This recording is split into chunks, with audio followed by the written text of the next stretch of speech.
2016 film Your Name focuses primarily on the love story between two high schoolers, Mitsuha and Taki. Several themes feature prominently in the film, including themes of friendship, time, unity, but most importantly, love. The film also raises a question almost as old as philosophy itself, and that's the role that love plays in the life of the individual, the importance of love for the life of the individual, and the power that romantic love has to consume or perhaps even to complete the individual themselves. This raises a broader question that's taken up in art, music, poetry, literature, and that's the question of the relationship between love and meaning.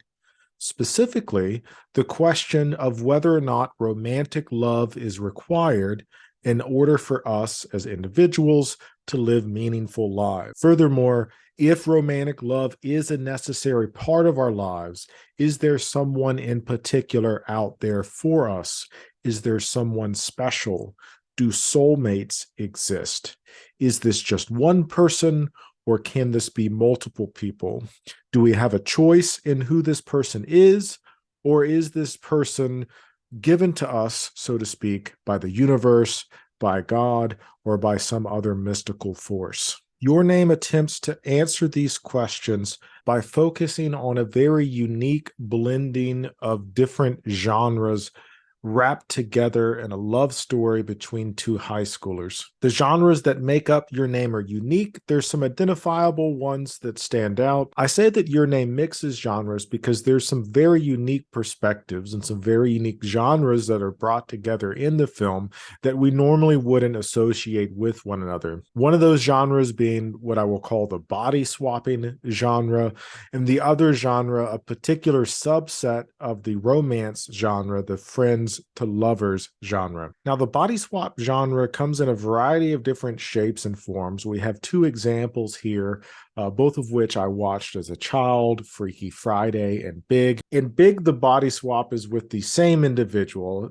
The swap takes place when the boy's body is swapped for a man's body. The more pertinent example here comes from Freaky Friday, in which the younger person's body is swapped for, I believe it's their mother's body, the daughter's body swapped for the mother.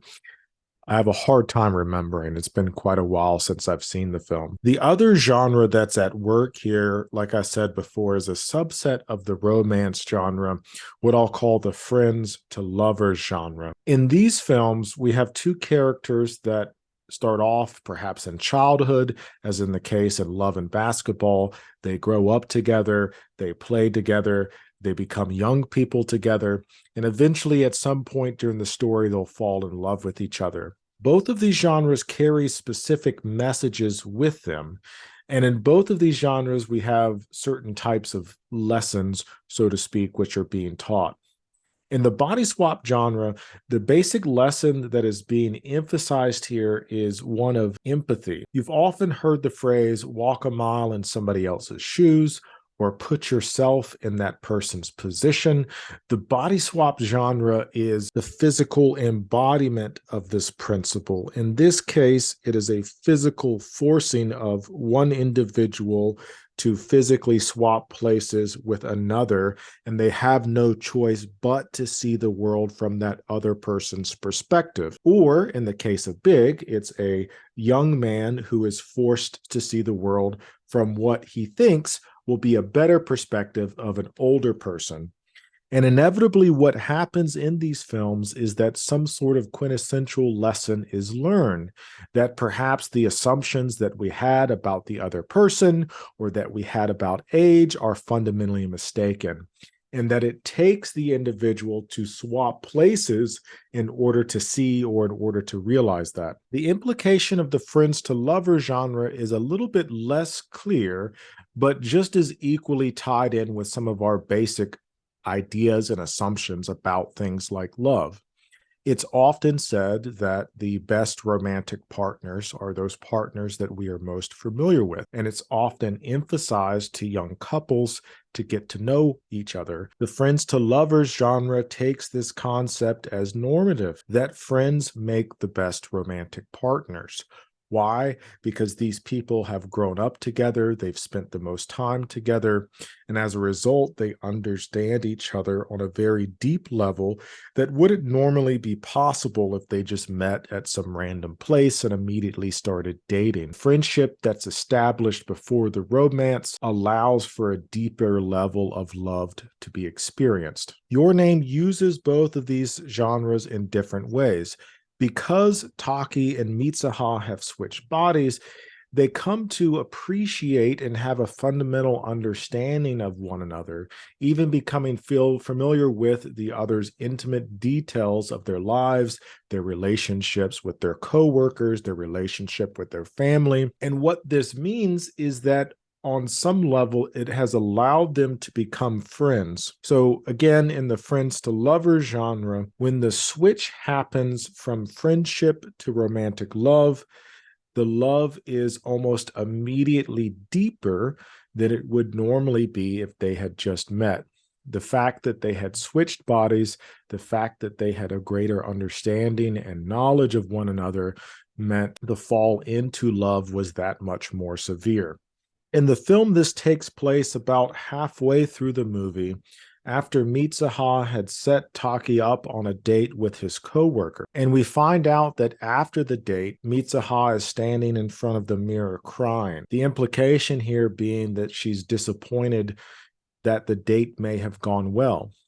And in fact, after the date, in the conversation between Taki and the coworker, we see the coworker acknowledge that Taki's mind was somewhere else, and that he was thinking about somebody else. And after the date, Taki himself will actually call Mitsuha, or at least attempt to call Mitsuha, because he too realizes that his feelings are not for his coworker, but that over the course of the film, he has been slowly falling in love with Mitsuha. Although both of these different genres are applicable, I think there's a different genre best embodies the film. This is the genre of the fairy tale romance. Much like the other two genres, the fairy tale romance embodies certain sayings or platitudes that we often apply to love.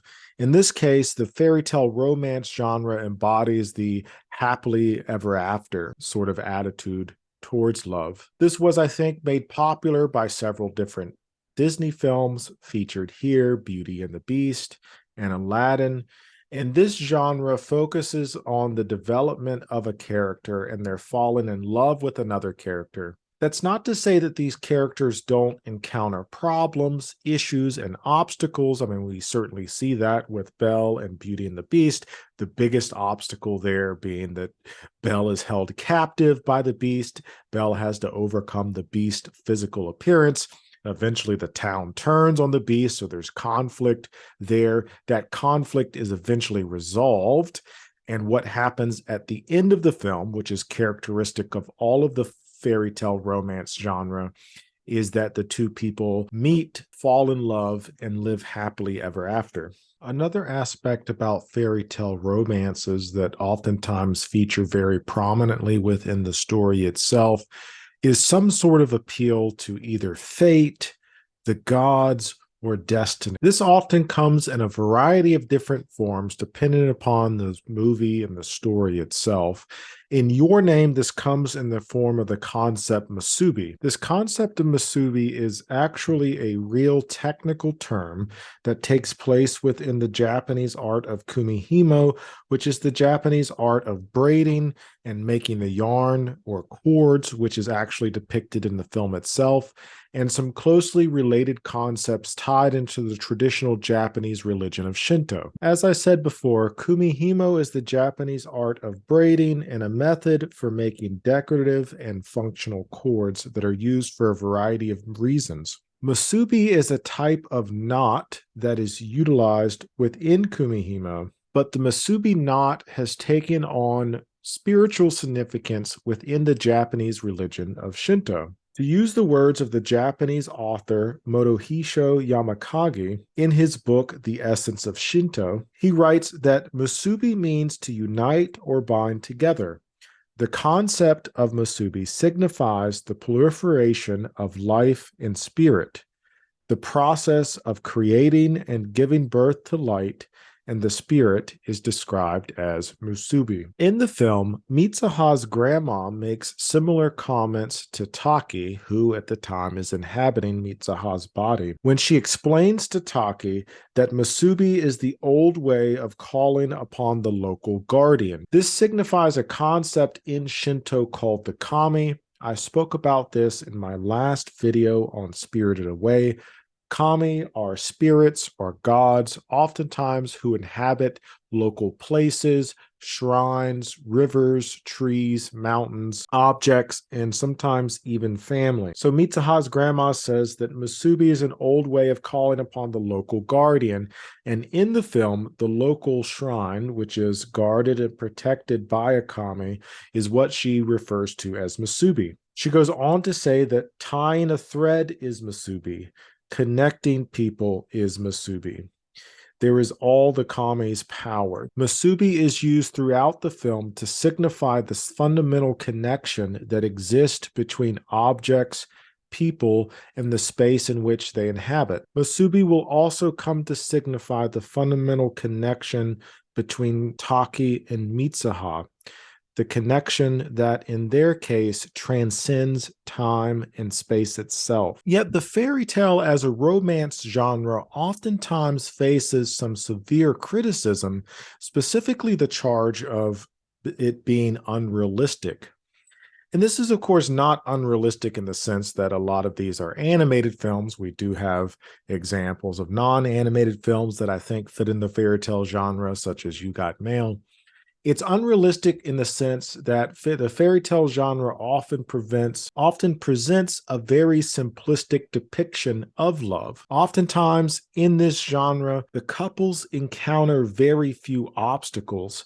The primary obstacle to be overcome in almost all of these stories is the obstacle of getting to know the other person. Yes, the characters will experience difficulties and hardships, sometimes with each other, but these difficulties and hardships are almost always superficial in the sense that they don't really have to come to terms or grapple with any serious character flaws with one another. In terms of a relationship, the fairy tale as a romance genre focuses almost exclusively on the first meeting of the couple, what we would call, and what is often called within the context of a relationship, the honeymoon period or the dating period, the time in which the two people first meet each other and start courting each other. And part of what makes this unrealistic is that it's commonly acknowledged that during this period, two individuals will oftentimes see one another with very heavy rose-colored glasses, meaning that during this period, we oftentimes don't see the faults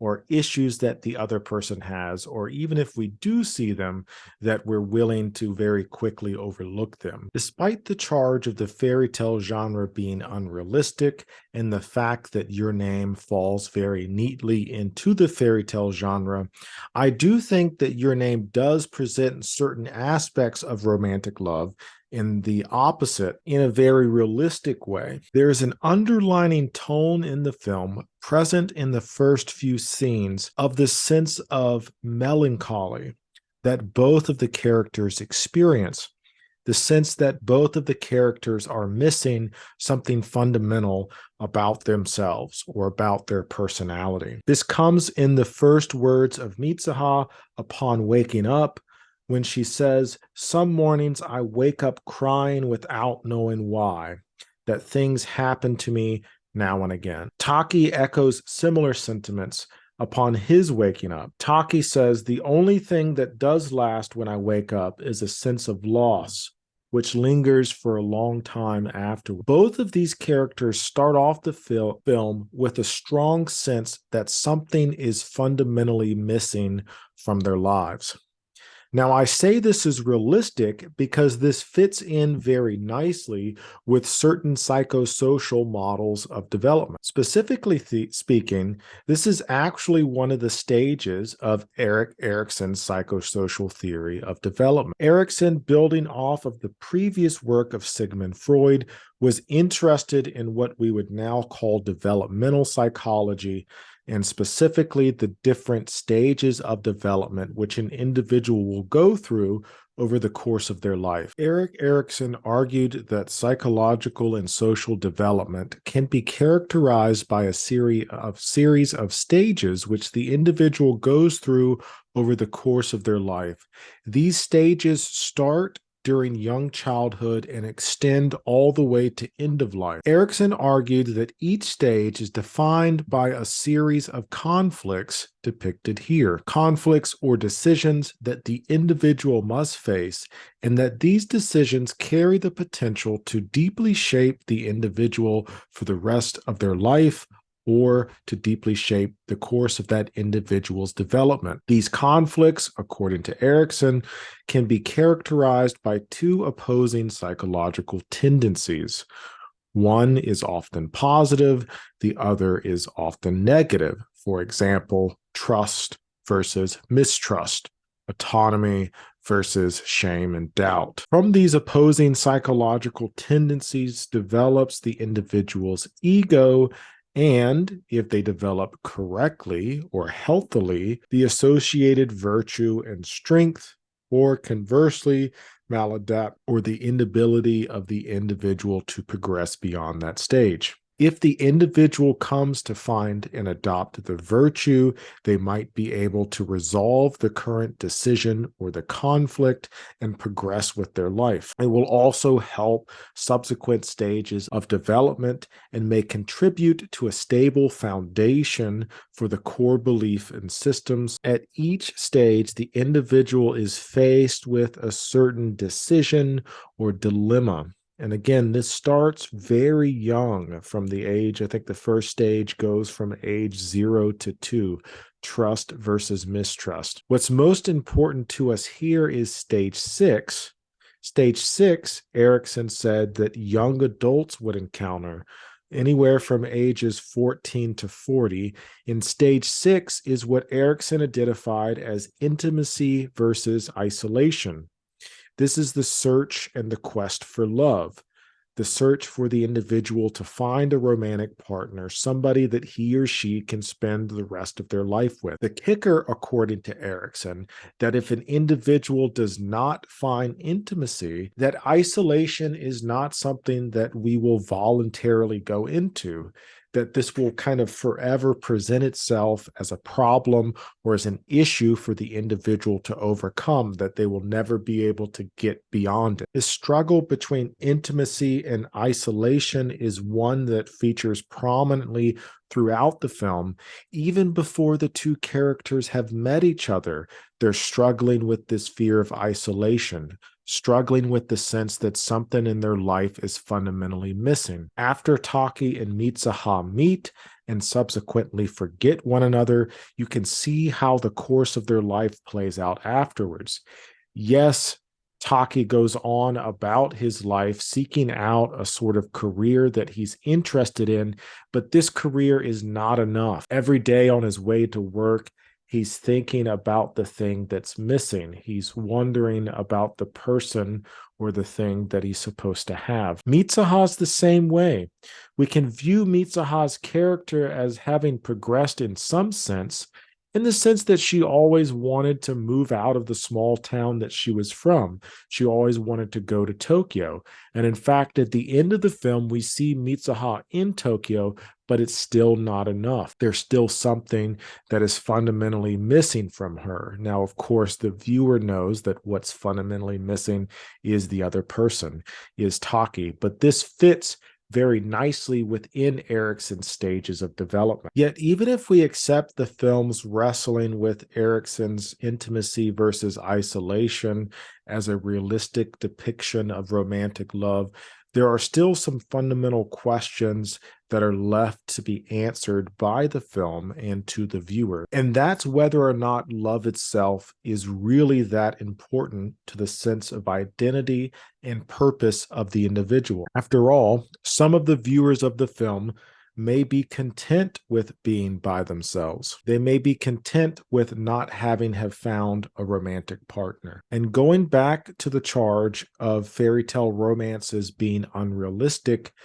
your name still falls prey to the same trap in the sense that it's focused almost exclusively on the beginning of the relationship, on the beginning of what we would call the honeymoon period. Taki and Mitsuha, even at the end of the film, are just getting to know each other. They kind of live in this state of perpetual honeymoon. Real love, it could be argued, is not found in the first meeting of the individual or the moment in which the two first embrace or first fall in love.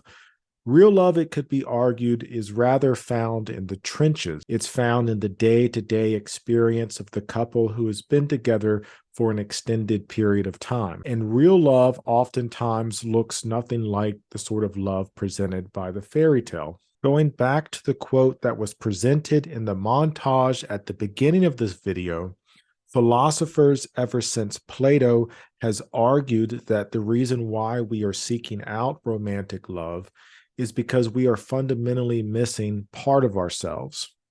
And this presents the view of human nature that love is the completion of the individual because it's the half finding the other half. Plato has this conversation in his Symposium. It's carried out by the character Alcibiades, who argues that human beings were once joined in union and that they were split apart by the gods because the gods feared that they would be too powerful, and that love or romantic love is the seeking out of one of those halves to find the other half. There are, however, a lot of people who would fundamentally disagree with that. Is romantic love something that is required to make the individual's life complete?